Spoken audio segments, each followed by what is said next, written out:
Baik, langsung saja ya. Bismillahirrahmanirrahim. Assalamualaikum warahmatullahi wabarakatuh. Waalaikumsalam warahmatullahi wabarakatuh. Alhamdulillahirabbil alamin. Bagaimana kabarnya semua anak-anak? Alhamdulillah baik. Alhamdulillah baik semuanya ya.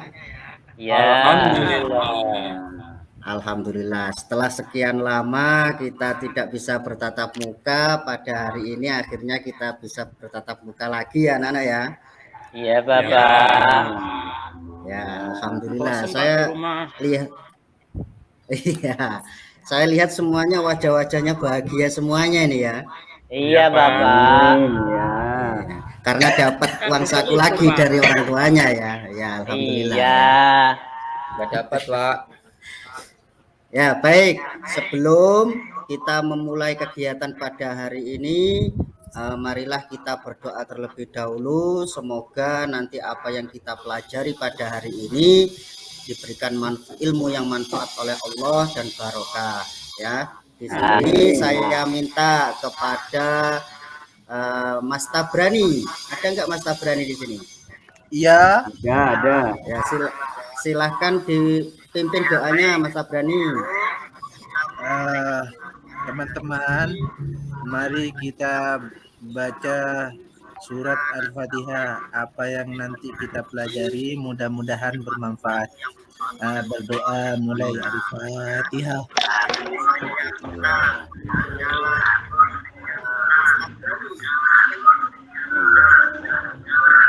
Berdoa selesai.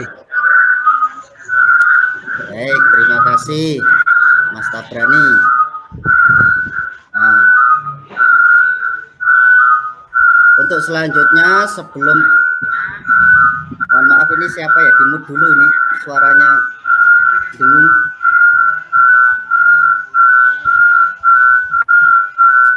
Pak Lis. Ini speakernya Pak Lis ini. Tolong dimut dulu. Pak Lis. Jadi speakernya di bawah. Oke, sebelum kita nanti Bapak akan menampilkan slide ya. Terlebih dahulu coba saya ingin mengabsen ya, karena sudah lama nggak ketemu ya. Bapak mau mengingat-ingat lagi namanya ya. Coba hari ini siapa yang nggak masuk anak-anak? Saya masuk, Pak. Laila. Saya selalu masuk, Pak. Lailatul Maulidnya masuk? Saya masuk, Pak. Oh, alhamdulillah. Nggak kelihatan orangnya tapi. Tadi saya lihat kok belum masuk. Hampir saja saya tadi minta teman-temannya untuk panggil ke kantor gitu ya. Kalau ada masalah kenapa nggak masuk gitu ya. Pak Arif. Alhamdulillah kalau masuk semua. Pak Arif nggak masuk. Mas Arif nggak masuk. Mas Arif nggak masuk. Oh ya, tolong nanti teman-teman dikabari ya untuk Mas Arif besok menghadap ke kantor menghadap saya ya. Keluar kota, Pak, katanya. Mau diapakan, Pak? Sakit kita selesaikan kamu ya? masalahnya ya. Sakit Kalau nggak katanya. selesai masalahnya kita selesaikan hidupnya. Bercanda ya, bercanda. Oke, lanjut. Oke. Kalau sudah masuk semua, hanya Arif yang nggak masuk. Coba dilihat di sekelilingnya, apakah sudah bersih kondisi kelasnya. Yang piket hari ini siapa? Coba. Ini kan online, Pak. Nah, ini kan tatap muka pertama ini.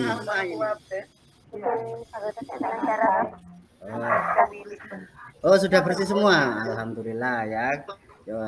Jadi saya ingin ya setiap hari kondisi kelas nanti pagi sebelum memulai kegiatan belajar mengajar nanti dibersihkan ya anak-anak, karena an-nadzafatu minal iman ya. Jadi itu. Oke, selanjutnya sebelum kita melangkah ke materi selanjutnya, yaitu materi tentang ibadah haji dan umroh, coba ada yang ingat nggak kemarin waktu pelajaran daring terakhir mengenai tentang zakat? Ya, ada yang masih ingat pelajaran zakat? Ingat, Pak. Coba siapa ini, Mas Mas Hamzah. Pengertian Ya. zakat itu apa, Mas Hamzah? Masih ingat tidak? Sudah lupa, Pak. Aduh. Zakat itu Ya, mengeluarkan coba nanti uang, Pak. Ya, boleh. Oke, mungkin lainnya. Mbak Saya Laila. Pak. Oh, siapa ini? Tabrani Pak saya. Oh, Mas Tabrani. Ya, zakat itu apa, Mas Ya. Tabrani? Karena materi saya kemarin zakat, jadi saya tahu apa zakat. Zakat itu secara bahasa membersihkan badan. Ya. Secara istilah memberikan bahan pokok kepada yang berhak menerimanya seperti itu. Pinter sekali ya. Tepuk tangan Oh, untuk pinter. Mas Tabrani. Wah, pinter ya. Kok bisa Saya pinter? nggak Ini nyangka namanya ya, apa saya ya? ya. Oke. Jadi nggak perlu Kemudian sekolah lagi. Bu Lailatul mana? Mbak Lailatul. Coba Mbak Lailatul sebutkan macam-macam zakat. Mbak Laila. Tak masuk sepertinya, Pak.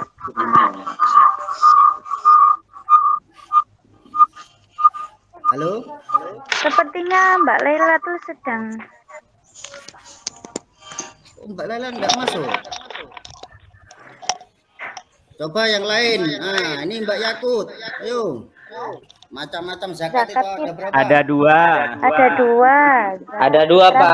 Zakat mal, Pak. Zakat mal apa zakat mall? Zakat mall, zakat mall. Zakat mal, Pak. Ketahuan ini yang perempuan semasa pandemi suka ngemol ini ya. Hahaha. Oke, Iya, biar zakat tidak fitrah sama stres, Pak. zakat mal. Oke, berarti Mal. rata-rata masih mengingat semuanya ya. Alhamdulillah. Pak. Tolong dipertahankan ya nanti apa namanya sampai lulus. Pertahankan kepintarannya ya. Iya, Nanti Bapak. kalau yang perempuan saya jadikan mantu gitu ya. Anaknya ganteng apa jelek, Pak? Enggak mau, Pak. Oke, bercanda ya. Lanjut. Oke, kita mulai serius hari ini. Ya.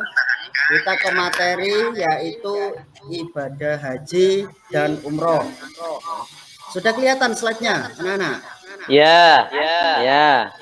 Sudah, Pak. Sudah dari tadi kok, Pak. Oh ya. Ini tadinya mau saya kasih nonton video, tapi takutnya nanti ada kendala ya anak-anak, jadi terpaksa sementara ini pakai PowerPoint dulu, nanti Bapak jelaskan ya untuk materi videonya agar kalian tahu bagaimana tata cara ibadah haji dan umroh yang benar. Kemungkinan nanti insya Allah minggu depan ya. Oke. Yang kita bahas hari ini adalah ibadah haji dan umroh. Ya. Yang pertama, pengertian dari haji. Haji menurut bahasa artinya menyengaja. Sedangkan menurut istilah, haji adalah mengunjungi Baitullah di Mekah dengan niat melakukan ibadah semata-mata karena Allah dengan syarat-syarat dan waktu yang sudah ditentukan. Ya, jadi pengertian haji itu menyengaja pergi ke Mekah. Lalu kemudian ada yang tanya, Pak, kalau nggak sengaja ke Mekah, Pak, apakah juga dinamakan ibadah haji? Bukan, itu kesasar ya, bukan ibadah haji kalau tidak sengaja ya. Nah, tapi kalau yang namanya ibadah haji adalah menyengaja mengunjungi Baitullah di Mekah dengan niat untuk ibadah semata-mata karena Allah. Kemudian hukum dan dalil ibadah haji. Ya, hukumnya ibadah haji adalah wajib bagi orang Islam yang mampu sekali seumur hidup. Ingat, hanya sekali seumur hidup yang wajib. Ya, jadi kalau ingin 2 kali, 3 kali silakan, tidak apa-apa. Tapi yang wajib hanya sekali. Ya, tolong Balis ini berisik, dulu. balis berisik. Ya. Oke.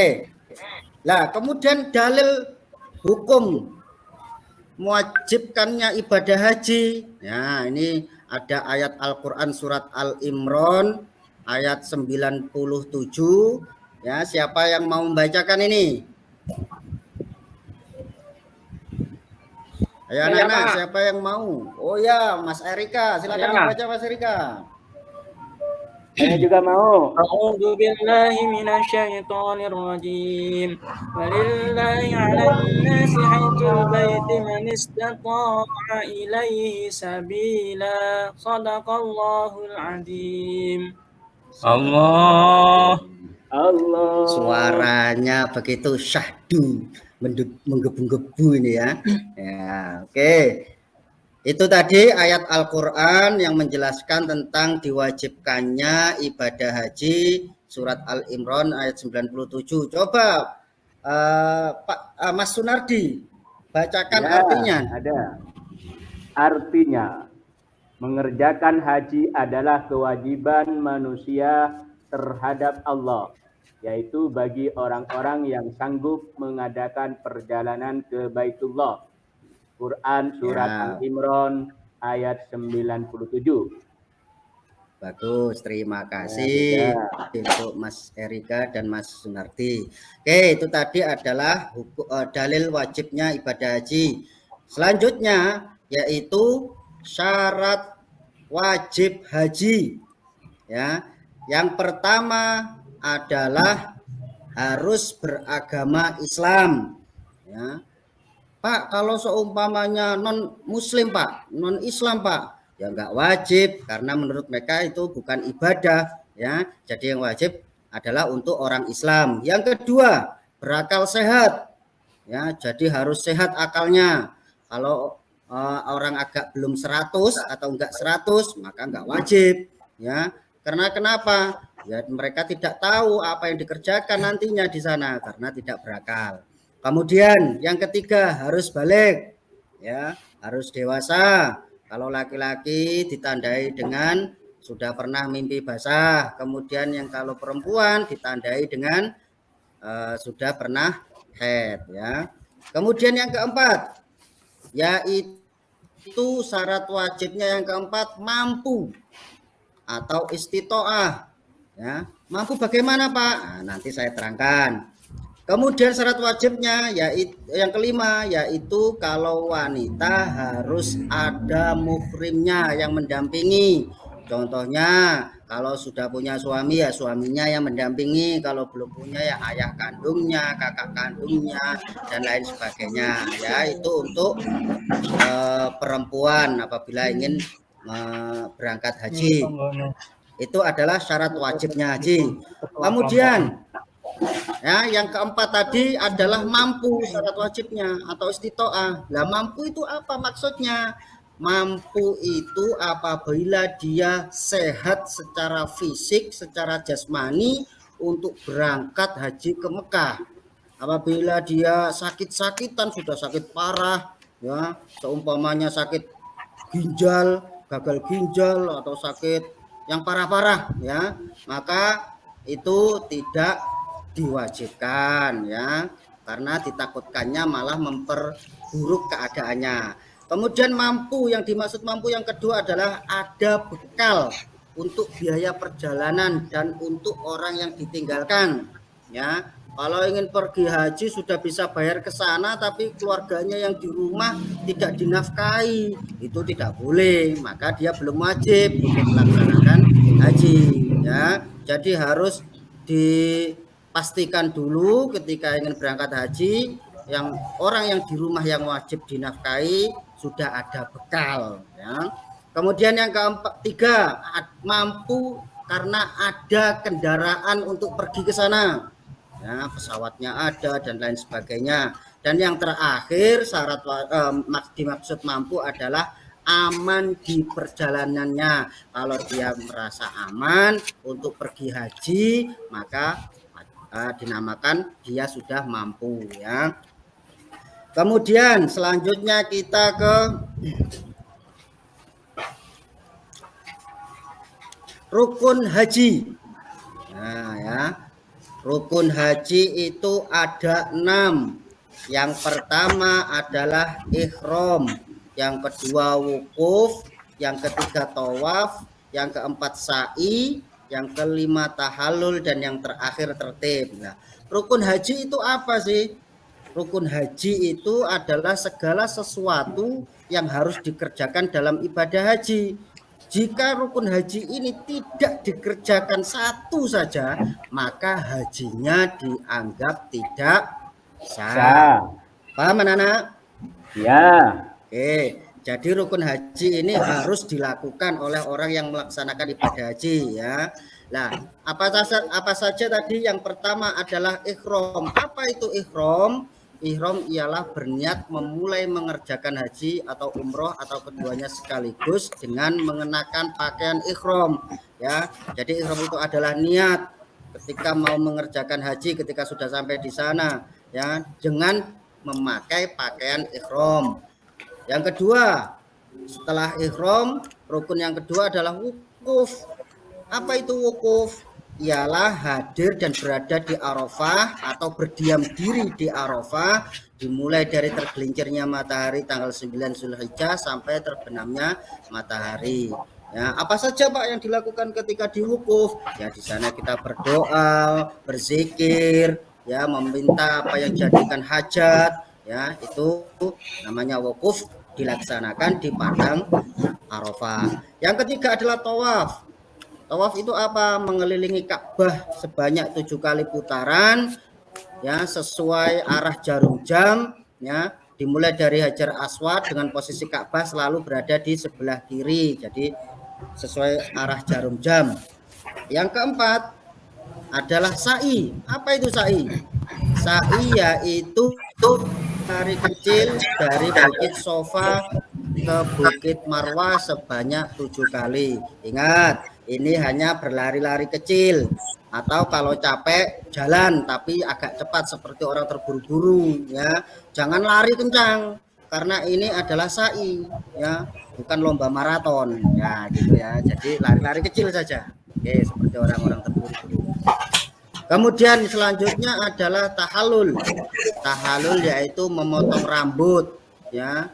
Memotong rambut ini ya, bagi biasanya ini kalau laki-laki biasanya dipotong pendek ya. Tapi kalau perempuan atau semuanya lah ya, minimal itu adalah 3 helai rambut. Tapi biasanya sunnahnya bagi orang laki-laki potong cepak atau pendek ya, itu. Dan yang terakhir rukun haji adalah tertib.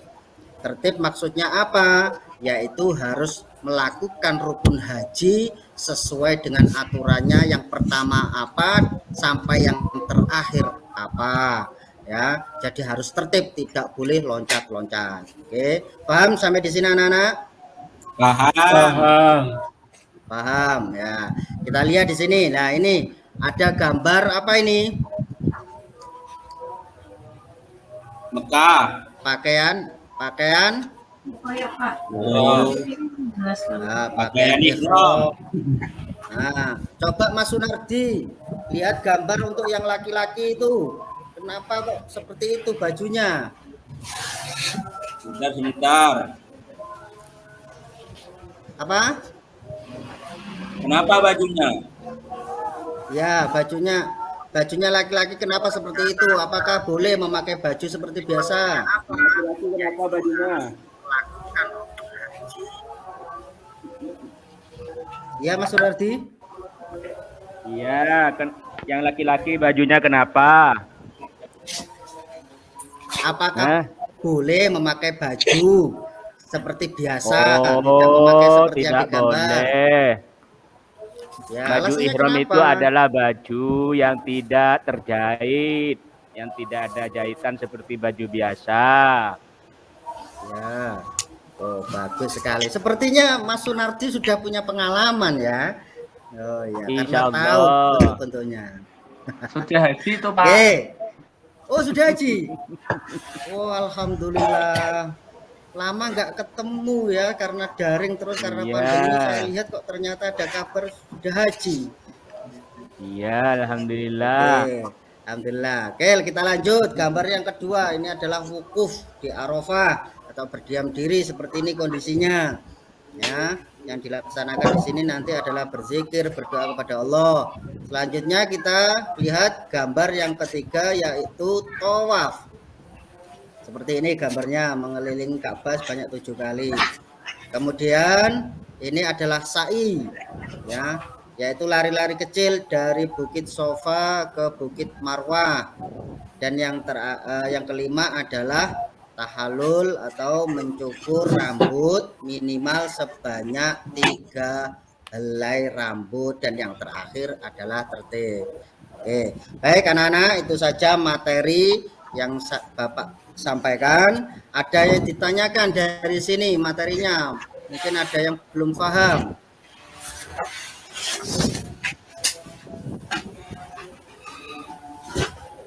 Ada yang tanyakan? Itu tadi kalau misalnya,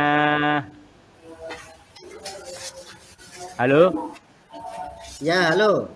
Silakan, Ya. Mas Tabrani. Mas Sunardi, ya. Ya. Gimana?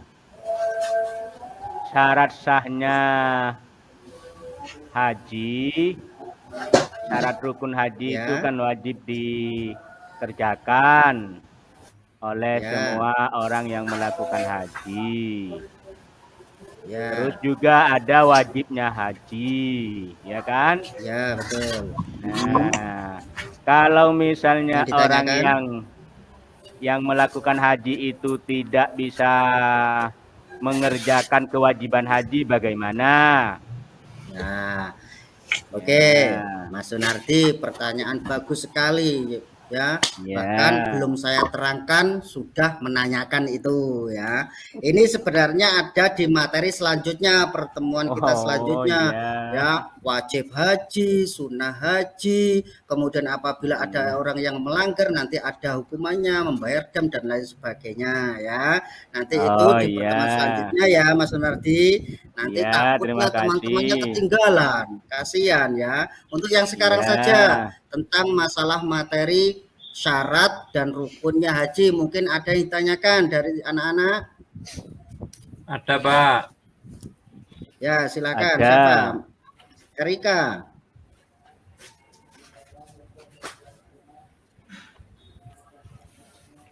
Tidak ada? Nggak ada. Ada. Ada. Loh, Oh, nggak ada, ya? ya, silakan. Oh ya. Katanya ada tadi, Mas Erika. Bercanda kalian ini, baru bertemu sudah bercanda Bapak, ya. Oke, nggak masalah, ya. Oke, kalau tidak ada yang tanyakan, nanti Bapak beri tugas, ya.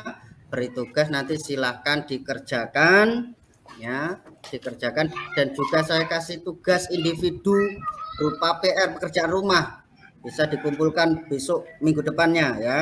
Yaitu silahkan mengembangkan materi seperti yang ditanyakan Mas Sunardi tadi, ya. Walaupun masih dipelajari minggu depan, silahkan nanti cari-cari di internet atau sumber buku lainnya yang sudah Bapak pernah share di pertemuan daring dulu, modul-modulnya, ya, ataupun buku Ya. paketnya, silahkan dipelajari, dibaca. Oke. Iya. Ya, Pak Guru. jadi kesimpulannya hari ini anak-anak, apa saja yang kita pelajari?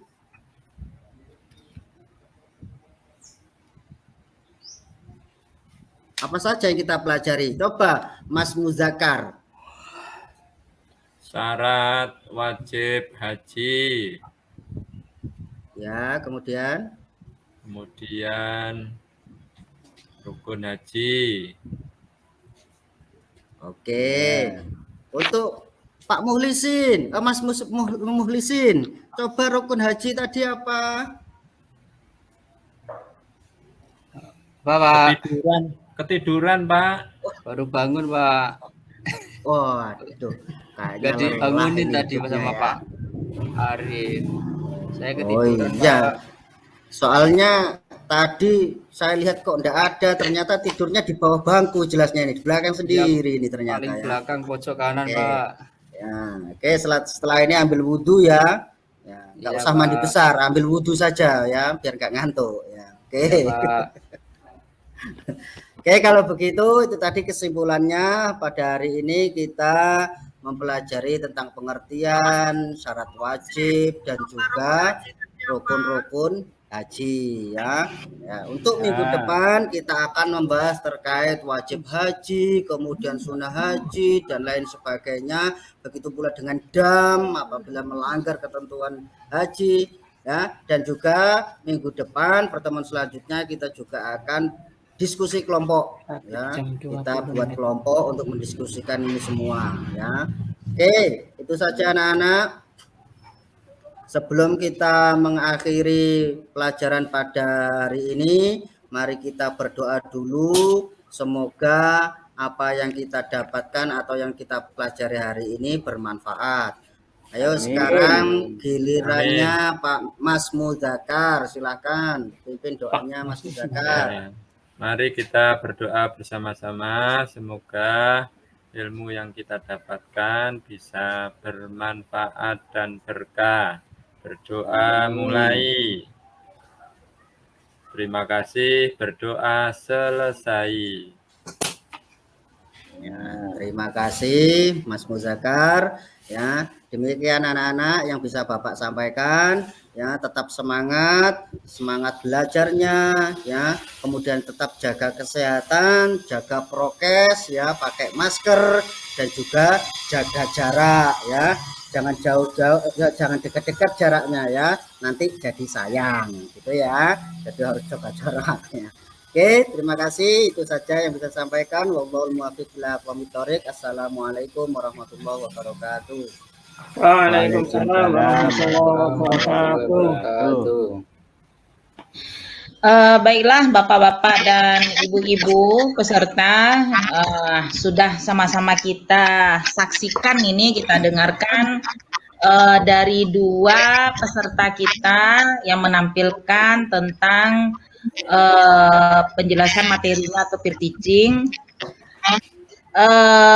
Tentu Bapak Ibu bisa melihat apakah ada perbedaan atau persamaan dari penampilan kedua peserta tadi, kedua bapak-bapak tadi dalam hal melaksanakan kegiatan pembelajaran. Apakah itu mulai dari cara, kemudian bagaimana alur atau langkah-langkah dari pembelajaran.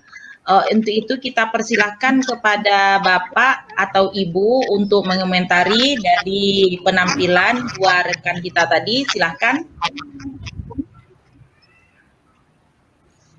Silahkan. Ini nanti yang agak sulit berbicara itu adalah yang belum tampil ya. Kalau yang sudah tampil itu biasanya bisa itu memberikan koreksian itu. Ya, tapi kalau yang belum tampil masih deg-degan, jangan-jangan dia yang ini salah gitu kan. Silakan kepada Bapak Ibu yang lain. Bagaimana penampilan dari Bapak Isma, kemudian Bapak Arif?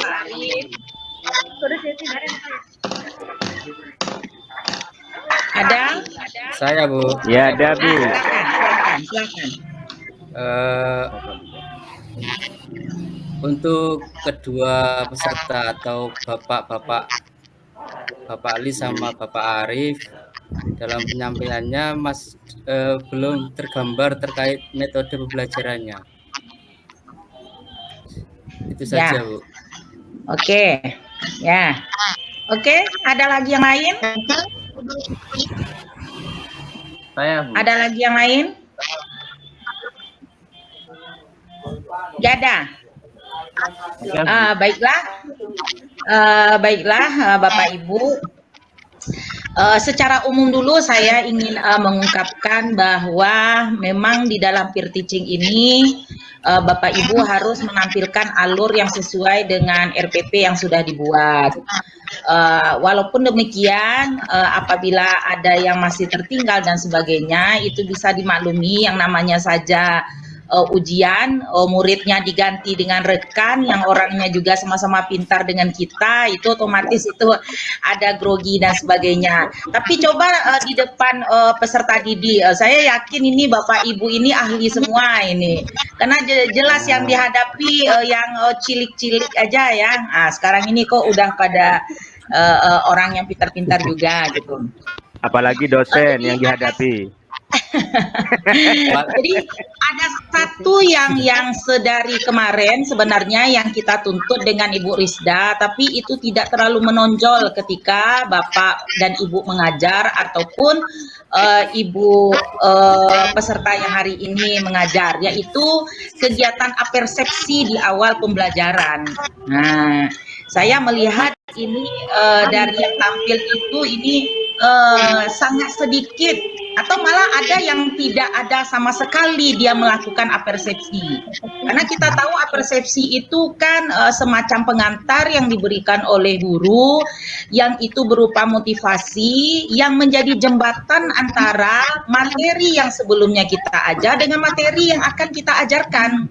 Nah, jadi ini dia, ketika kita belajar sholat berjamaah, mungkin ada persepsi yang kita berikan. Ayo, siapa anak Bapak Ibu yang bangun subuh tadi? Oh saya, sudah sholat subuh apa belum? Sudah, sholat subuhnya sendiri atau jamaah? Jadi ada pengantar ke sana. Kemudian kita berikan motivasi gitu, bagaimana tentang sholat dan juga nanti sholat jamaah. Jadi apersepsi ini Bapak Ibu sangat penting dalam pembentukan karakter. Jadi bukan hanya refleksi atau motivasi pada awal pembelajaran, tapi apersepsi itu sangat bermanfaat di awal-awal pelajaran sebagai jembatan untuk menghubungkan materi yang sebelumnya dengan materi yang akan kita lakukan. Nanti ketika Bapak Ibu PPL itu Bapak Ibu akan menampilkan yang real, bukan yang peer. Kalau yang peer ini adalah yang sudah disingkat, yang sudah diminimal. Tapi kalau yang real itu adalah dengan waktu yang sesuai dengan kenyataannya. Jadi silahkan nanti pada pendahuluan itu kira-kira apa ketika masuk. Kemudian Bapak Ibu mengucapkan salam terlebih dahulu, kemudian nanti bukan hanya sekedar menanyakan tentang kebersihan, tapi juga mengenai duduk anak. Nah, disitulah diminta kejelian dari Bapak dan Ibu guru tentang posisi duduk anak. Nah, ketika melihat mungkin anak yang nakal dengan sama anak yang nakal, kalau dia duduk berdua ini akan membuat kegaduhan, silakan nanti dikondisikan kelasnya. Jadi ini penting juga sebelum kita memulai pelajaran. Baru setelah itu nanti menanyakan hari, menanyakan tanggal. Ini sangat penting karena ini salah satu bentuk pembelajaran agar anak ini dia mengingat waktu. Dia tahu dengan hari, dia ingat dengan waktu. Selanjutnya nanti baru dengan membuka pembelajaran dengan bismillah dan berdoa sebagainya. Jadi ini dia secara umumnya. Sedangkan secara khususnya untuk Pak Lisma ya, materinya sudah bagus, cuma sayang ketika video awal itu kalau di tampilan laptop saya ini nggak ada bergerak sama sekali, ini nggak kedengaran suaranya, mungkin ini masalah teknis. Tadi ada beberapa hal sebenarnya pertanyaan dari peserta didik, ada satu pertanyaan peserta didik yang itu betul-betul harus dijelaskan itu Pak Lisma. Jangan sampai peserta didik ini salah persepsi dengan apa yang diajarkan. Contoh tadi ada pertanyaan dari Bapak siapa gitu, yang balik itu apa gitu. Nah, apa nanti Pak Lisma harus bisa membedakan antara balik nanti dengan mumayyiz. Kalau jawaban Pak Lisma tadi itu adalah mengarah kepada mumayyiz. Nah ya, yang mumayyiz ini nanti lebih kepada mukallafnya nanti. Bagaimana orang itu sudah diberikan kewajiban untuk melaksanakan ajaran agama. Jadi kalau sandekan balik itu kan kondisi yang ditandai dengan ciri-ciri fisik atau sandekan kondisi fisik. Yang perempuannya itu sudah haid, kemudian yang laki-lakinya itu mimpi basah, itu juga harus dijelaskan itu. Di sanalah nanti masuk nasihat oleh guru berkenaan dengan kondisi balik ini, kalau seandainya dia itu sudah nanti diwajibkan untuk sholat. Kemudian memang ya seperti yang dikatakan Bapak tadi, belum tergambar metodenya ya. Metodenya memang ya ceramah, kemudian tanya jawab dengan peserta didik, tapi di dalam RPP itu kan ada metode yang lain yang mendukung, karena kita menggunakan pendekatan saintifik. Apa kira-kira metodenya? Jadi harus nampak. Kalau memang kemarin itu ada yang diskusi. Jadi Bapak Ibu dalam penggunaan metode ini harus ada kesepakatan dengan peserta didik bahwa metode itu akan digunakan. Apa bentuk kesepakatannya? guru harus menjelaskan apa yang akan dilakukan oleh peserta didik. Kemudian guru juga menjelaskan aturan-aturan dari penggunaan metode, sehingga anak-anak itu tidak bingung. Oke lah kalau seandainya sekarang enak gitu, ya kita metode kita diskusi, masing-masing peserta sudah paham saja gitu. Tapi belum tentu peserta didik kita, apalagi yang tingkat SD itu paham dengan diskusi itu. Selanjutnya tadi kesimpulan. Malah Pak Lisma ini hanya meminta peserta didik ya, 1 orang peserta didik. Seharusnya guru dan peserta didik bersama-sama untuk menyimpulkan, begitu juga nanti dengan refleksi. Baiklah, kemudian kepada Pak Arief, sebenarnya hampir sama juga ya Pak ya. Dari segi pendahuluan mungkin bisa mengacu tadi kepada yang sudah dijelaskan. Kemudian, oh ya, Pak Lisma ini medianya itu tentang sholat. Itu warnanya sudahlah hitam putih dan itu perempuan. Nah, biasanya mungkin tentang gerakan sholat itu akan lebih jelas kalau medianya itu malah laki-laki. Kenapa? Posisi badannya itu kelihatan. Kalau perempuan kan dia tertutup mukena. Jadi hanya sedikit gitu yang bisa dijelaskan. Nah, jadi di media ya Pak ya. Pak Arief juga saya lihat medianya sudah bagus. Nah, apalagi tadi ada janji-janjinya sebenarnya Bapak punya video, tapi nanti takutnya betul apa enggak itu ada videonya. Makanya kalau menghadapi murid sungguhan kan bisa seperti itu kan Bu. Oh gitu. Tapi kalau yang dihadapi dosen sama sesama guru kan pasti yang benar. Iya. Jadi saya memang menginginkan memang tampilan video itu sebenarnya karena ini berkaitan dengan haji dan umrah, sesuatu yang belum dilakukan oleh anak. Beda dengan sholat jamaah, mereka sudah melakukan juga sehari-hari ya. Tapi kalau seandainya haji dan umrah, mereka belum ada pengalamannya tentang itu. Jadi dengan video itu sebenarnya memang lebih bagus ya Pak ya gitu. Apalagi tadi ini. Begitu juga dengan metode ya Pak ya, nanti coba lebih dinampakkan lagi. Kemudian Pak Arief ini rasanya nggak ada evaluasinya tadi. Ada tadi evaluasinya, evaluasi tindak lanjut kayaknya saya nggak dengar ya. Iya, belum ada Bu kayaknya. Itu dia. Seharusnya ada evaluasi, kemudian bagaimana kesimpulan tadi ada, refleksi, kemudian tindak lanjutnya, apa diberi tugas dan sebagainya.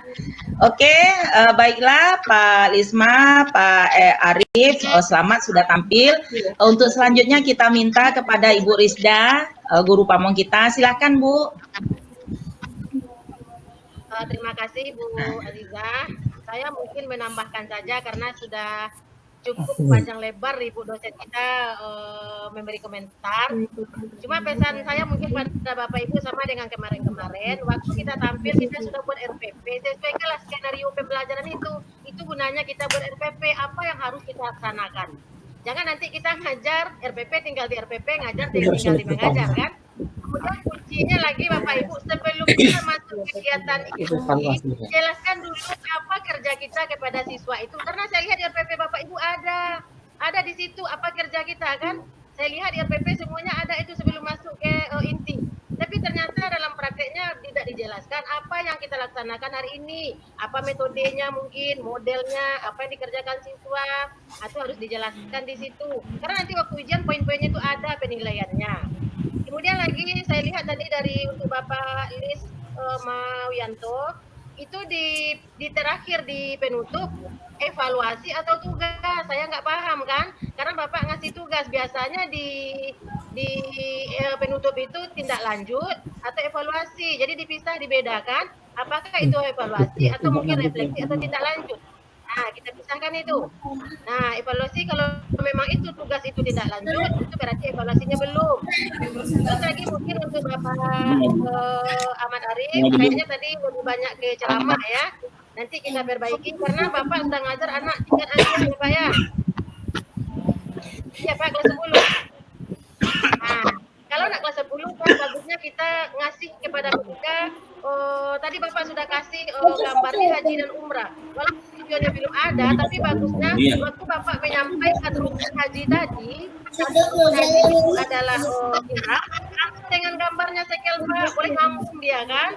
Kemudian wukuf di Arafah kan ada gambarnya tadi kan, langsung Bapak gandengkanlah rukunnya tadi dengan gambarnya supaya pikiran anak tidak terpisah. Kemudian Bapak sebutkan semuanya, gambar nongol bulan belakangan kan.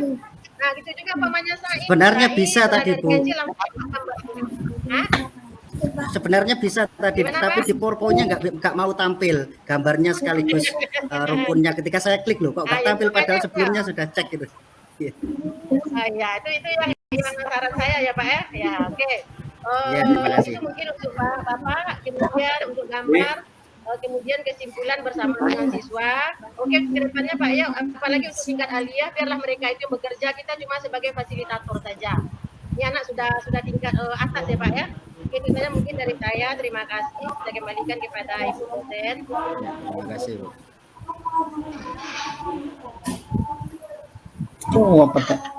Baiklah, terima kasih kepada Bu Lisda. Sekarang kita langsung saja pada dua peserta kita juga tampil sekaligus, Bapak Erinka dan Bapak siapa tadi ya? Sunardi.